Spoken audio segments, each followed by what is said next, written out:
Chazan Sheki and Ritual Director at Temple Emmanuel, here to talk to you about the sounding of the shofar. The person that sounds the shofar is called a Baal Tekiyah. That person pronounces 2 blessings before sounding the shofar. Here are the blessings. Baruch atah Adonai Eloheinu melech haolam asher kiddushanu b'mitzvotav v'tzivanu lishma kol shofar.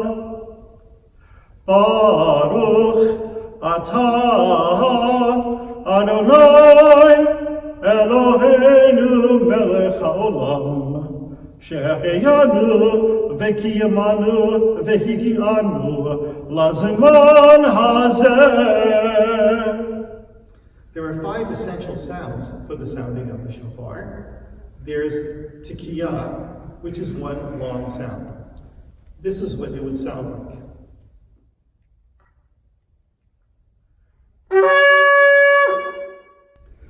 The second sound of the shofar is shivarim, which is 3 sounds. Each of the sounds is 1/3 the length of a tekiyah.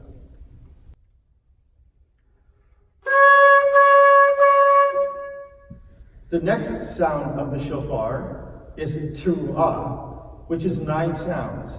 Each of them 1/9 the length of a tekiyah, or 1/3 the length of a shivarim.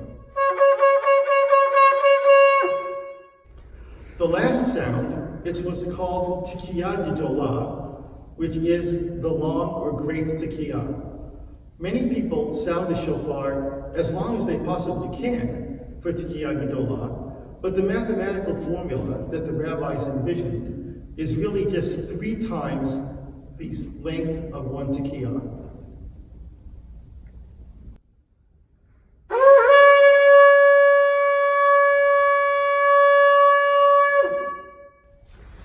Here's what the sounds of the shofar would sound like with a different style shofar.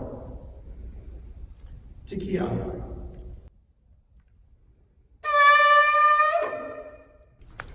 Shivarim.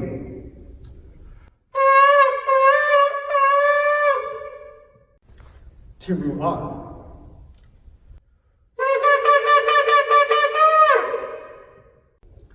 Tekiyah gedolah.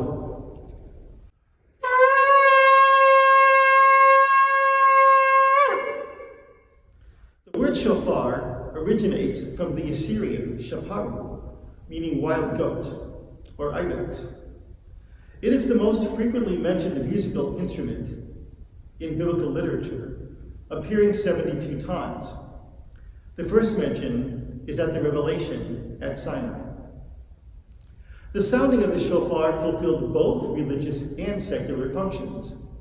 In ritual, the shofar is heard during Elul, on Rosh Hashanah, at the conclusion of Yom Kippur, for the procession at the outset of Sukkot, at Havdalah at the conclusion of festivals, which we find in Mishnah Chulin, the announcement of the new moon, which we find in Psalms 81, verse 4, announcing the onset of Shabbat, and during the transfer of the Aron HaKodesh, the Holy Ark, which we find in 2 Samuel chapter 6, verse 15, and 1 Chronicles 15, verse 28.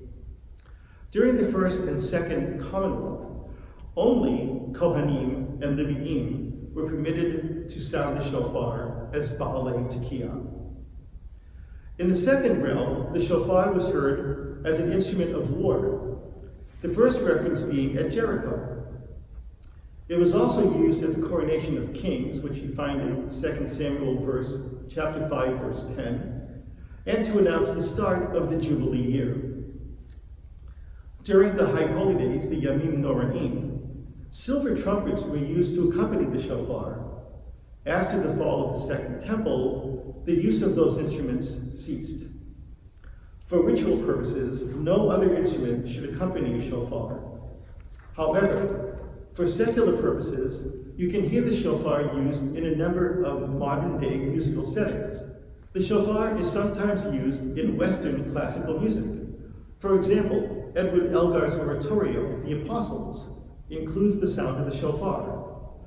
In pop music, the shofar is used by the Israeli Oriental metal band Salem in their adaptation of Al Taster Panecha, a setting that we hear during the High Holy Days.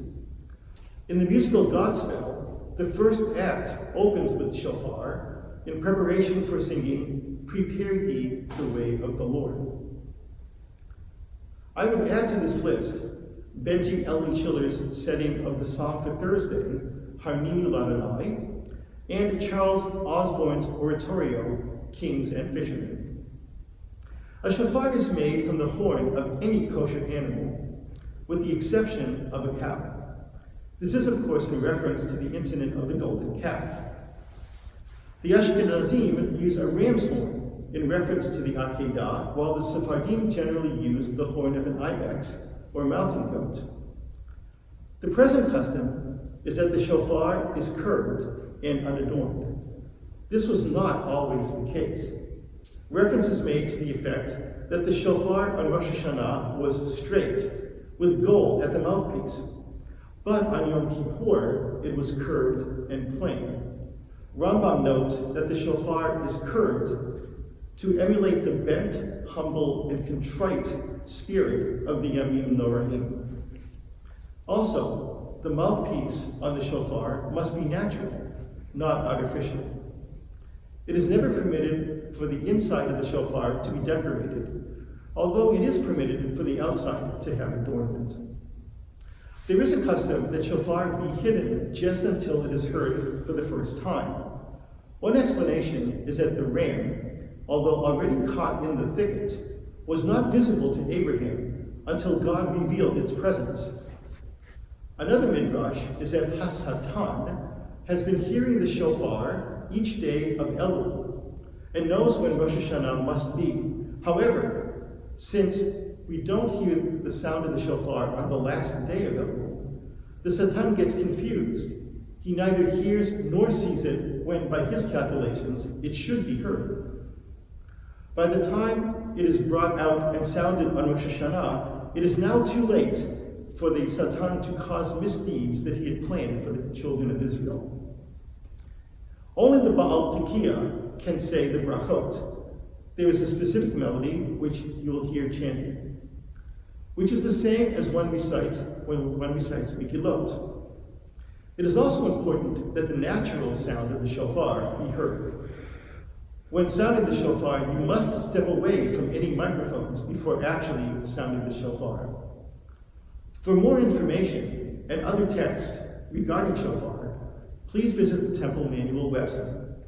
I hope you found the information that I presented and the examples of the sounding of the shofar with two different sounding shofarot to be instructive and helpful.